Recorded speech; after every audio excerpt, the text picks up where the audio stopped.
Good morning students. आज की class में जो हम कंसेप्ट स्टार्ट कर रहे हैं वो है डिस्चार्ज ऑफ कॉन्ट्रैक्ट।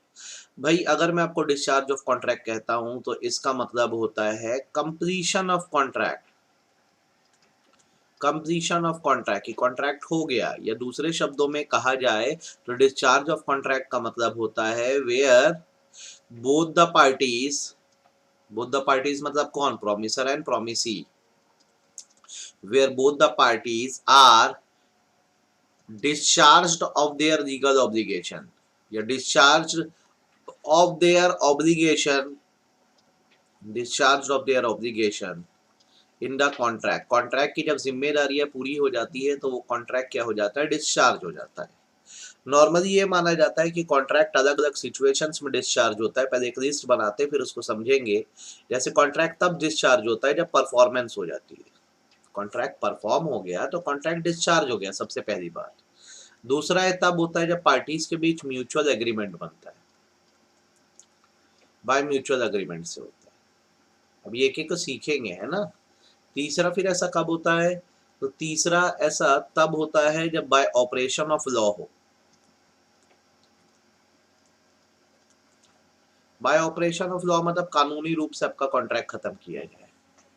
चौथा ये तब होता है जब आपका कॉन्ट्रैक्ट खत्म होता है जब लैप्स ऑफ टाइम हो जाए, मतलब लिमिटेशन टाइम निकल जाए, बाय लैप्स ऑफ टाइम से होता है। पांचवा ये ऐसा तब होता है बेसिकली जब इम्पॉसिबिलिटी हो।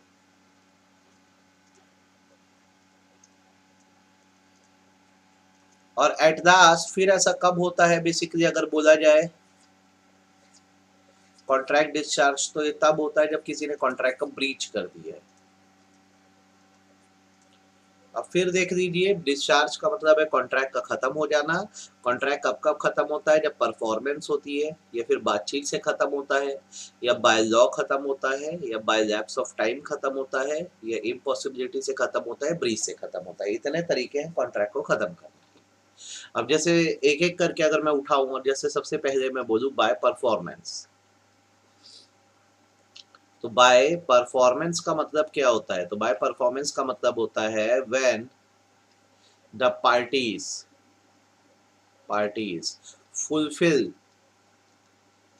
fulfill their part of obligation in a contract. जब पार्टीज अपने कॉन्ट्रैक्ट में अपनी अपनी ऑब्लिगेशन पूरी कर देती हैं तो ये बाय परफॉर्मेंस कॉन्ट्रैक्ट खत्म हो जाता है। मैंने लास्ट लेक्चर में भी आपको ये बताया है कि परफॉर्मेंस दो तरह की होती है। एक होती है एक्चुअल परफॉर्मेंस, एक होती है एक्चुअल परफॉर्मेंस और दूसरी होती है अटेम्प्टेड परफॉर्मेंस। दोनों से ही कॉन्ट्रैक्ट क्या हो जाता है, डिस्चार्ज हो जाता है। ठीक है, आप लास्ट लेक्चर देखेंगे तो ये कंसेप्ट आपका एकदम क्या हो जाएगा, क्लियर हो जाएगा। ठीक है, एक्चुअल और अटेम्प्टेड, ये हो गया बाय परफॉर्मेंस। बाय परफॉर्मेंस के दूसरा तरीका जो कॉन्ट्रैक्ट को खत्म करने का होता है बेटा, उसे हम लोग बोलते हैं, उसे हम लोग टर्म देते हैं, उसे हम कहते हैं bye mutual agreement.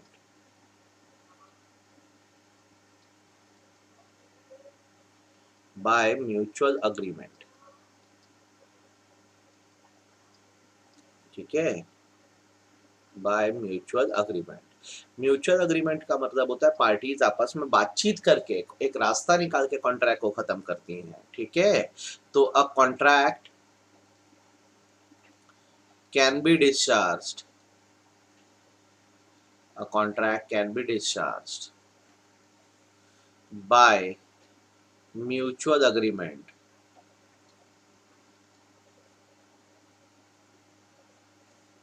in following ways, in following ways। ठीक है, म्यूचुअल अग्रीमेंट से कॉन्ट्रैक्ट इन तरीकों से क्या हो सकता है, डिस्चार्ज हो सकता है। ठीक है, जैसे सबसे पहला तरीका अगर इसमें मैं आपको बोलूं, वो होता है नोवेशन। नोवेशन, अब आप पूछोगे नोवेशन क्या होता है, तो देखो भाई, दो लोगों ने कॉन्ट्रैक्ट बनाया है लेकिन अब परफॉर्म नहीं हो पा रहा है, तो नोवेशन करने का मतलब होता है सब्सटीट्यूशन। सब्सटीट्यूशन, इसे हम रिप्लेसमेंट भी बोलते हैं, substitution oblique replacement of existing contract जो अभी आपके बीच बना है, existing contract with a new contract. ठीक है, जैसे आपके और मेरे बीच कॉन्ट्रैक्ट बना, अब नहीं पूरा हो पा रहा है तो हम उसे सब्सटीट्यूट या रिप्लेस करके एक नया कॉन्ट्रैक्ट बना देते हैं। अब या तो हमारे ही बीच बनेगा या किसी और को जोड़ देंगे, आइदर विथ सेम पार्टी, उसी पार्टी के साथ, या फिर पार्टियां बदल भी सकते हैं, डिफरेंट पार्टी किसी और पार्टी के साथ।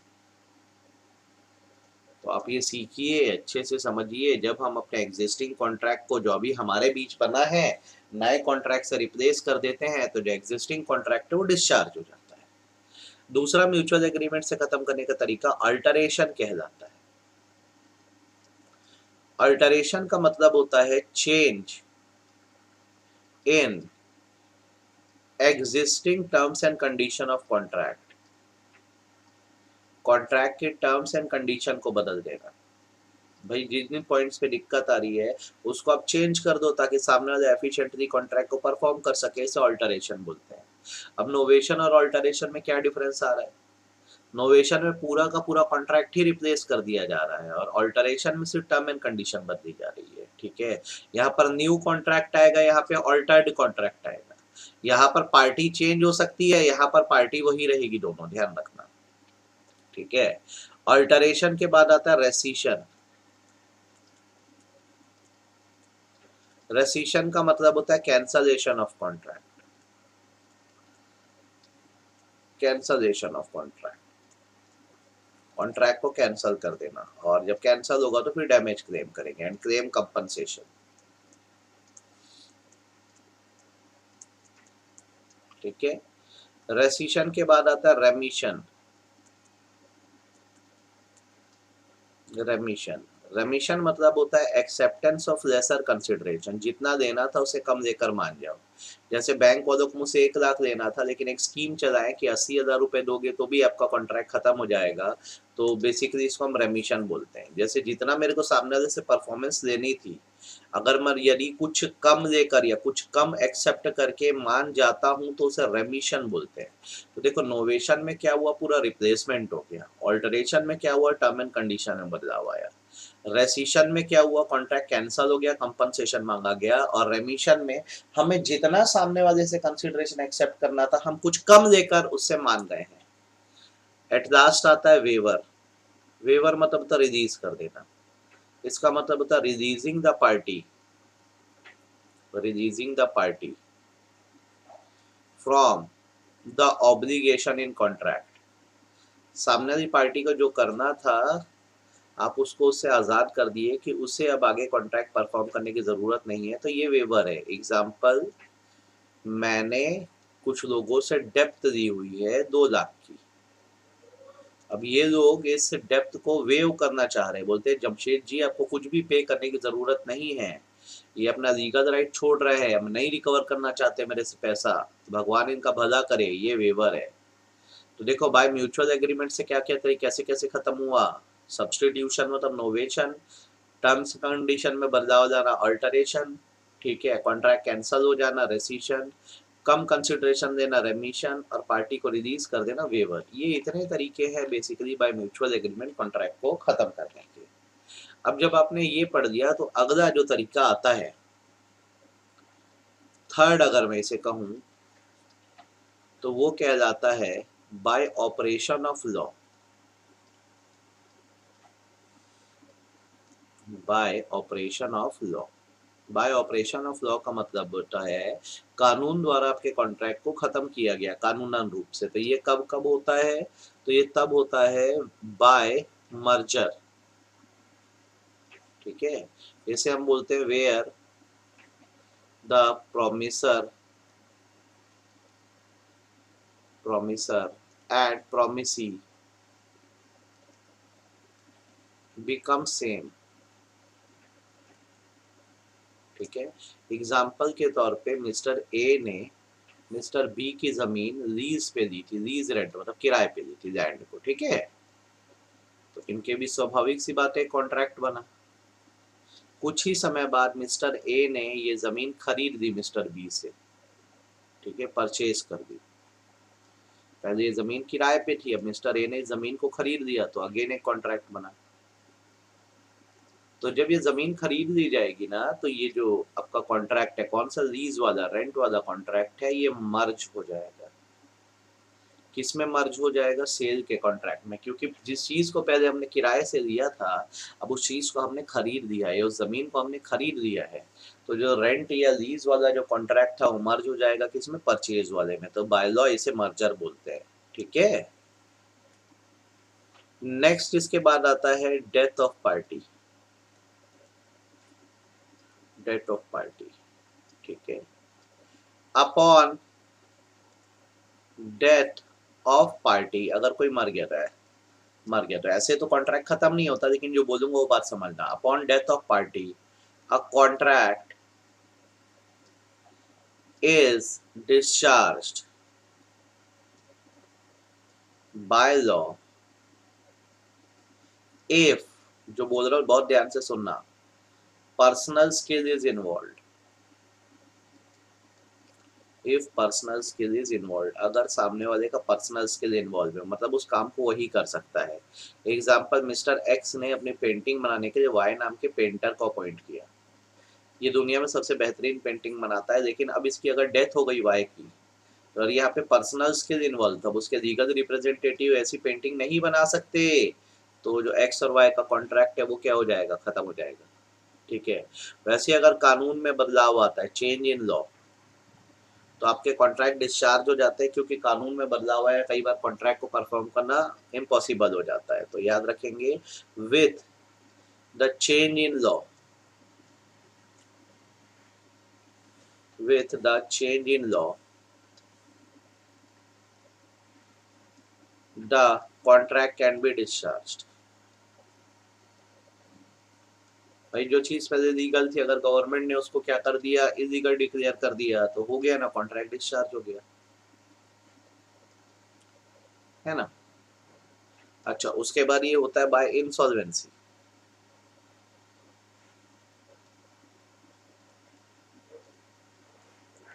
बाय इंसॉल्वेंसी, तो अपॉन इंसॉल्वेंसी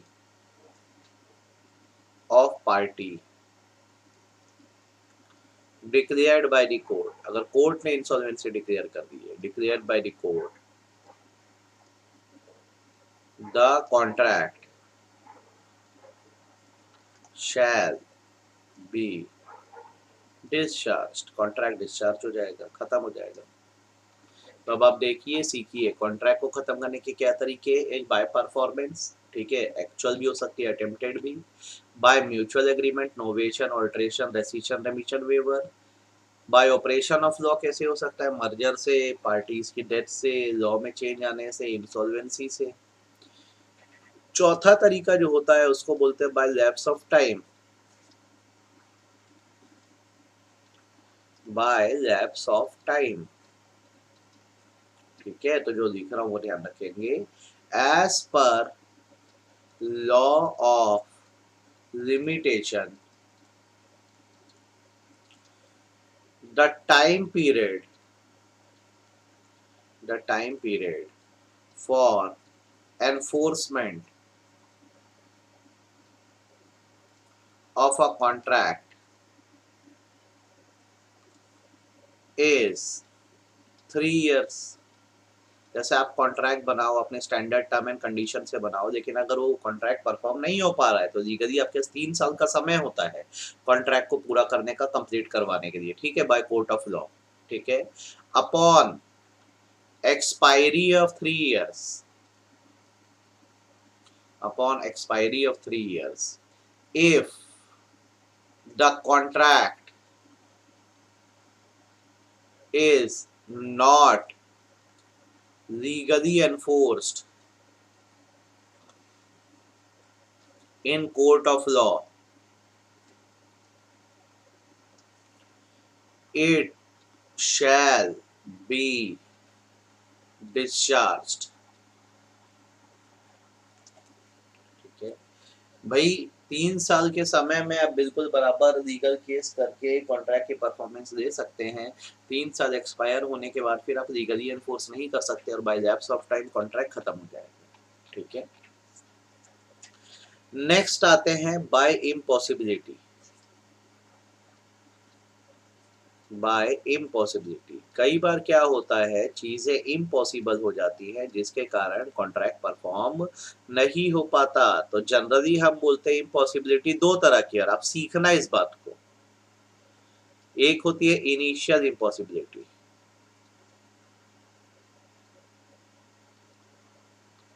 जब आप इनिशियल इम्पॉसिबिलिटी की बात करते हैं तो इसका मतलब होता है the performance of an agreement is impossible from the beginning, शुरू से ही मतलब कर ही नहीं सकते हैं। ठीक है, एग्जाम्पल के तौर पे मिस्टर एक्स ने मिस्टर वाई को बोला कि आप एक घर बना दो, कंस्ट्रक्ट अ हाउस। अब आपको लग रहा होगा इसमें तो कोई दिक्कत नहीं है, बिल्कुल बना देंगे, लेकिन ये इसको घर बनाने बोल रहा है इन प्लेनेट मार्स। मार्स प्लेनेट पे घर बना लो, तो इज इट पॉसिबल? अभी हम उतनी पहुंच रख पाए हैं क्या? नहीं रख पाए, तो इट इज इनिशियली इम्पॉसिबल। तो इसका लीगल इफेक्ट क्या आएगा? इसका लीगल इफेक्ट ये आएगा कि ये चीज क्योंकि पॉसिबल है ही नहीं, मार्स पे घर नहीं बनाया जा सकता, तो आपका अग्रीमेंट है, जो बातचीत हुई है वो वॉइड हो जाएगी। आप कॉन्ट्रैक्ट नहीं बना पाएंगे, और बनाएंगे तो ये आपकी बेवकूफ़ी कहलाएगी। ठीक है, तो ये इनिशियल इम्पॉसिबिलिटी है। तो इससे मतलब ऐसा नहीं है कि आप कॉन्ट्रैक्ट बना भी पा रहे हो, आप कॉन्ट्रैक्ट ही नहीं बना पा रहे हो। ठीक है, दूसरी जो हमारे समझने के लिए इम्पॉसिबिलिटी होती है वो होती है सुपरवीनिंग इम्पॉसिबिलिटी। Supervening impossibility. ठीक है, इस सुपरवीनिंग इम्पॉसिबिलिटी को सबसीक्वेंट इम्पॉसिबिलिटी बोलते हैं। सबसीक्वेंट इम्पॉसिबिलिटी बोलते हैं, सबसीक्वेंट इम्पॉसिबिलिटी बोलते हैं, और इसे हम लोग फ्रस्ट्रेशन रूल भी कहते हैं। इसे हम लोग फ्रस्ट्रेशन रूल भी कहते हैं।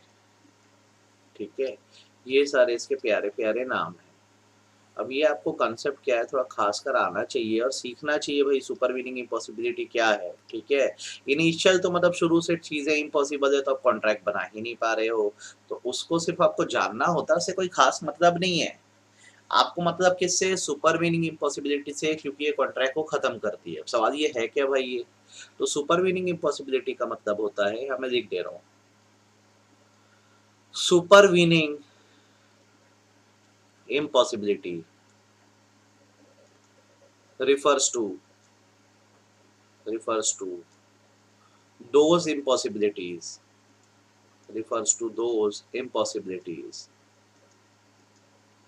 which arises after entering into a valid contract। जब आप किसी से वैलिड कॉन्ट्रैक्ट कर देते हैं, ठीक है, उसके बाद अगर इम्पॉसिबिलिटी आ जाती है तो उसको सुपरवीनिंग इम्पॉसिबिलिटी बोलते हैं। And has effect of discharging the contract, और उससे कॉन्ट्रैक्ट क्या हो जाता है? खत्म हो जाता है। ठीक है, एग्जाम्पल के तौर पे अगर मैं बताऊं तो ए ने बी को हायर किया था कि तुम मुझे रोज एक क्लास लेकर दोगे, ठीक है, या मुझे आप रोज एक सॉन्ग सिखाओगे, गाना सिखाओगे। अब बी जो था खुद बहुत अच्छा कंपोजर और सिंगर था, तो वो ए को सिखा सकता था, लेकिन अगर अभी बी की डेथ हो जाए तो अब ये लिटरली इम्पॉसिबल है कि बी को वापस रिवाइव किया जाए, और ए और बी का कॉन्ट्रैक्ट क्या हो जाएगा? खत्म हो जाएगा। वैसे ए ने बी का गोडाउन रेंट पे लिया, अब इस गोडाउन में आग लग गई, गोडाउन डिस्ट्रॉय हो गया, तो बेसिकली कॉन्ट्रैक्ट डिस्चार्ज हो गया ना, अब गोडाउन को कहाँ रिवाइव करते रहेंगे। तो सुपरवीनिंग इम्पॉसिबिलिटी वो है जो कॉन्ट्रैक्ट बनने के बाद आती है, बाद में चीजें जब इम्पॉसिबल हो जाती है तो इसे फ्रस्ट्रेशन रूल बोलते हैं, इसे सबसीक्वेंट इम्पॉसिबिलिटी बोलते हैं, इसे सुपरवीनिंग इम्पॉसिबिलिटी बोलते हैं। बोलने का कारण ये है कि कॉन्ट्रैक्ट में पहले सब कुछ सही था, लेकिन बाद में इम्पॉसिबिलिटी आने के कारण अब कॉन्ट्रैक्ट पूरा नहीं हो पाएगा। तो कब कब आती है, कैसे कैसे आती है ये इम्पॉसिबिलिटी, जरा देखिए और थोड़ा सा अच्छे से सीखने की कोशिश करिए। कब कब हम मानते हैं कि सुपर वीनिंग इम्पॉसिबिलिटी आ गई है, और साथ साथ ये भी पढ़ेंगे किन चीजों को सुपर वीनिंग इम्पॉसिबिलिटी नहीं माना जाता। ठीक है, यहाँ पे मैं लिखता जा रहा हूँ, अब देखते जाओ, सीखते जाओ। इधर हम लिखेंगे cases falling under super weaning impossibility. कौन सी ऐसी चीजें हैं जो सुपर वीनिंग इम्पॉसिबिलिटी में आती हैं? तो अगर आती होंगी तो याद रखना, इससे कॉन्ट्रैक्ट क्या हो रहा है, डिस्चार्ज हो जा रहा है, खत्म हो जा रहा है। तो ये कब कब होता है? तो ये होता है डिक्लेरेशन ऑफ वॉर पे। भाई वॉर ना आपके कंट्रोल में ना मेरे कंट्रोल में है, तो वॉर होने से हमारा कॉन्ट्रैक्ट बाय इम्पॉसिबिलिटी डिस्चार्ज होता है। दूसरा होता है चेंज इन लॉ से। तीसरा होता है किसी प्रकार की नेचुरल कैलामिटी से। नेचुरल कैलामिटी आई तो आप कुछ नहीं कर सकते ना। चौथा डेथ से। डेथ में आप क्या ध्यान रखेंगे? जहाँ पे पर्सनल स्किल इन्वॉल्व है। ऐसे नॉर्मल कॉन्ट्रैक्ट्स तो डेथ के बाद भी चलते हैं, लीगल रिप्रेजेंटेटिव को पूरा करना होता है, जहाँ पे पर्सनल स्किल इन्वॉल्व हुए। ठीक है, उसके बाद जहाँ पे जिस सब्जेक्ट मैटर को लेकर बनाए थे वो सब्जेक्ट मैटर डिस्ट्रॉय हो गया, डिस्ट्रक्शन ऑफ सब्जेक्ट मैटर। ये ऐसी चीजें हैं जो सुपर वीनिंग इम्पॉसिबिलिटी के डेफिनेशन में आती है, ह्यूमन कंट्रोल में नहीं है, और इससे आपका कॉन्ट्रैक्ट क्या हो जा रहा है, डिस्चार्ज हो जा रहा है। वैसे एक दूसरी लिस्ट भी है, cases not falling under, cases not falling under supervening impossibility. Cases not falling under supervening impossibility, इससे क्या होता है, कॉन्ट्रैक्ट खत्म नहीं होता। Does not discharge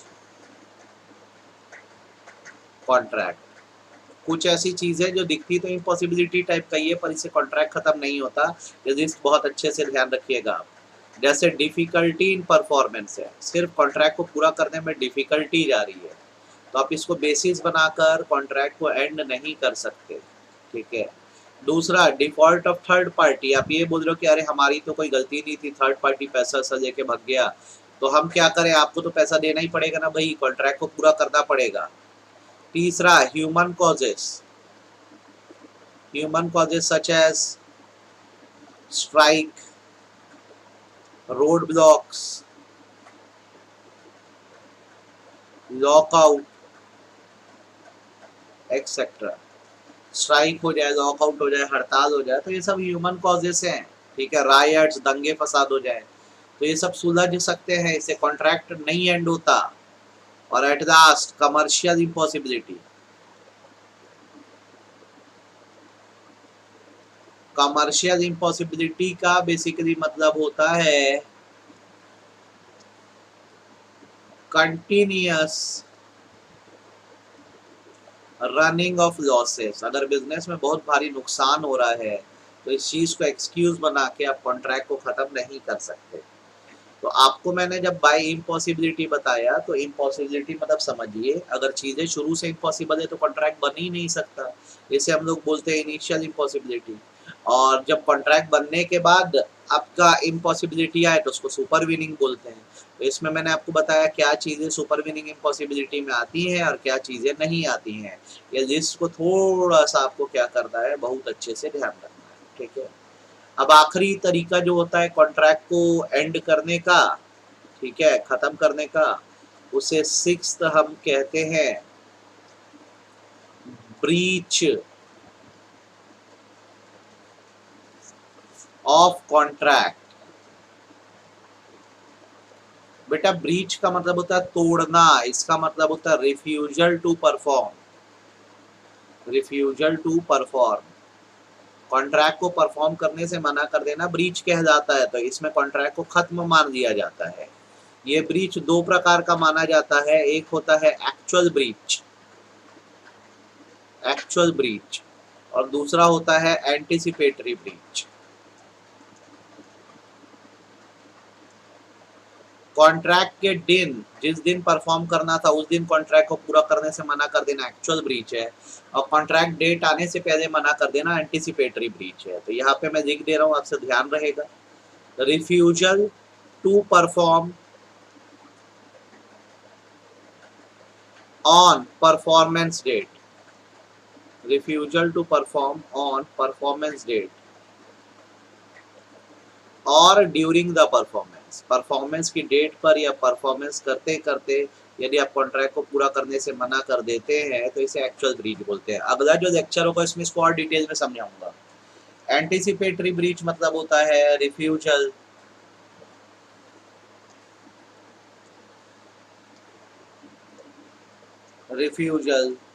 to perform before the due date of performance. Performance date आने से पहले मना कर देना जो होता है बेसिकली एंटीसिपेटरी ब्रीच होता है, और परफॉर्मेंस के दिन मना कर देना एक्चुअल ब्रीच होता है। इसको और फोकस करके हम लोग नेक्स्ट क्लास में फिर पढ़ेंगे, ठीक है। रेस्ट आपके पूरे मेथड्स खत्म हो गए किसके, कॉन्ट्रैक्ट को डिस्चार्ज करने के। आप इसको एकदम थरोली आज क्या करना पढ़ लेना।